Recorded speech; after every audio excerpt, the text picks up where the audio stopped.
ان کی طرف کم ہی نظر جاتی ہے۔ نون لیگ پہ غور کریں تو اس وقت وہاں 2 افراد مظلومیت کی تصویر بنے ہوئے نظر آتے ہیں، ایک ہمارے بھائی کیپٹن صفدر اور دوسرا حمزہ نواز۔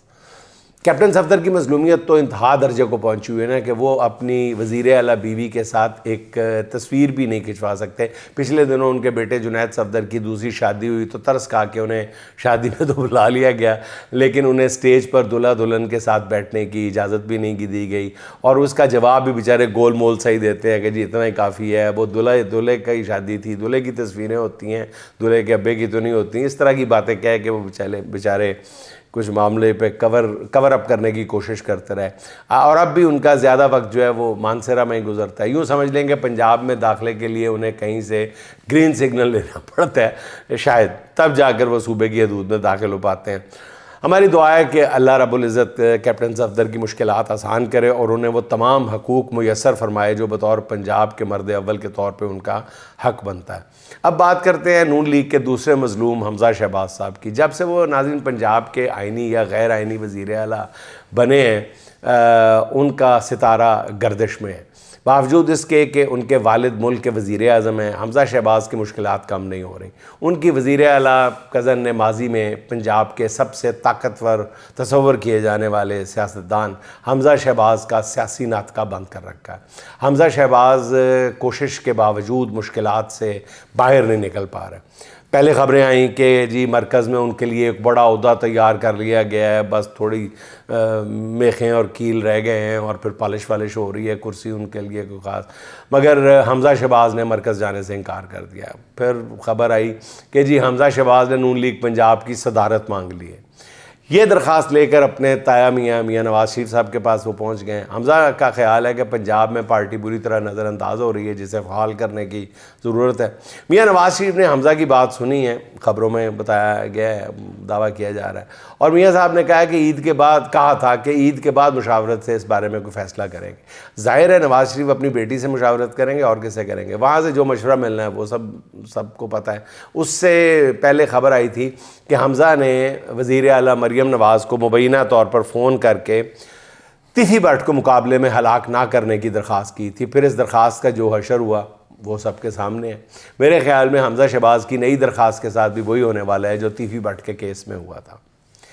اچھا ناظرین، پورے رمضان کے دوران خبریں چلتی رہیں کہ عمران خان اور حکومت کے درمیان ڈیل آخری مرحلے میں ہے اور عمران خان اپنے عید جو ہے وہ گھر میں گزاریں گے۔ اس وقت بھی عرض کیا تھا، اور جب یہ معاملات ہو رہے تھے تو اسحاق صار نے عرض کیا تھا کہ جیل سے کب باہر آنا ہے یہ فیصلہ خود عمران خان نے کرنا ہے۔ ڈیل کی آفر 2 سال سے ان کی میز پر ہے، مگر وہ اسے قبول نہیں کر رہے اور وہ اب بھی نہیں کر رہے۔ عید کے روز عمران خان کے اپنے بیٹوں سے جو بات ہوئی ہے اس سے پتہ چلتا ہے کہ عمران خان اپنے موقف پہ ڈٹ کر کھڑا ہے۔ قاسم نے اپنے والد عمران خان سے فون پر بات کرتے ہوئے کہا کہ آپ ادھر انگلینڈ آ سکتے ہیں، کیا ایسا نہیں ہو سکتا کہ آپ پاکستان چھوڑ دیں؟ جواب میں عمران خان نے کہا پاکستان چھوڑنے کے بعد تو زندگی بے معنی ہو جائے گی، ہو سکتا ہے ایسا کر کے میں زندہ ہی نہ رہ سکوں۔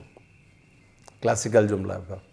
ناظرین، یہ عمران خان ہے، وہ ایسا ہی ہے، برس سے ایسا ہی ہے۔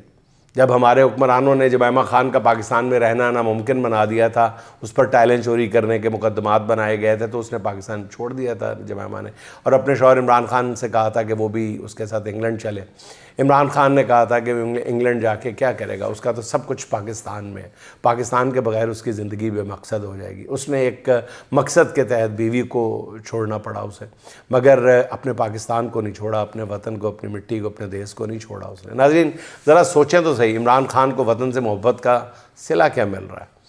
اچھا ناظرین، اب کچھ ذکر ہو جائے ایران جنگ کا، جس میں ایران ہر روز نئے انداز میں سرپرائز دیے چلا جا رہا ہے۔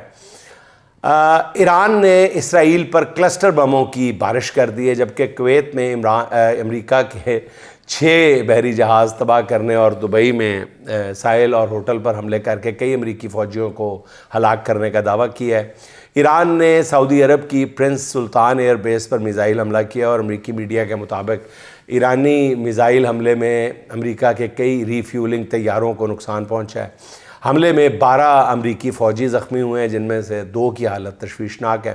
برطانوی اخبار ڈیلی میل کی رپورٹ کے مطابق امریکی نائب صدر جے ڈی وینس نے فون پہ اسرائیلی وزیر اعظم نیتنیاہو کو جھاڑ پہ لا دیا، خوب سنائی ہیں۔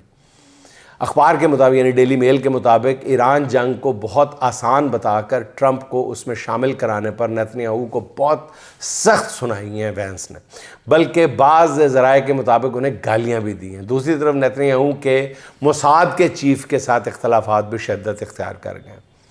ذرائع کے مطابق موساد کے چیف نے ایک ہفتے سے کسی اعلیٰ سطح کی میٹنگ میں شرکت نہیں کی۔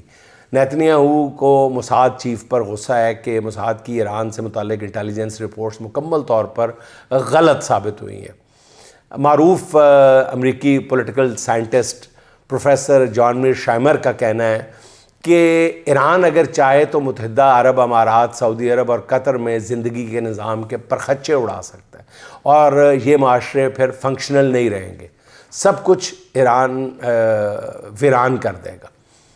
وہ کہتے ہیں کہ مجھے نہیں سمجھ امریکہ اور اسرائیل نے یہ جنگ کیا سوچ کر شروع کی تھی۔ بہرحال یہ تو نیتنیاہو ہی بتا سکتا ہے۔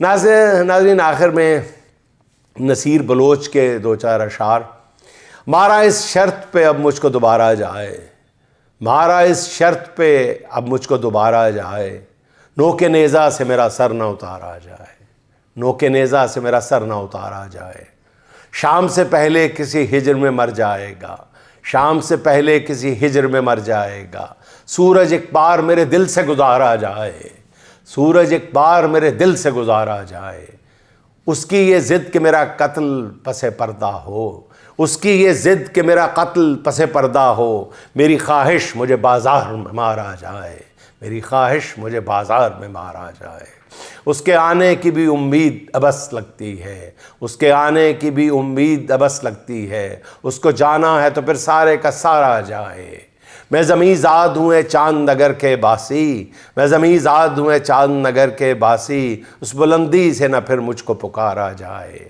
میں بہر شکل تیرے دل میں اترنا چاہوں، میں بہر شکل تیرے دل میں اترنا چاہوں، ٹھہرے دریا تو سمندر میں کنارہ جائے، ٹھہرے دریا تو سمندر میں کنارہ جائے۔ ناظرین، خوش رہیں، خوش رکھیں، آپ سے ملاقات ہوگی انشاءاللہ اگلے ولاگ میں۔ اللہ حافظ۔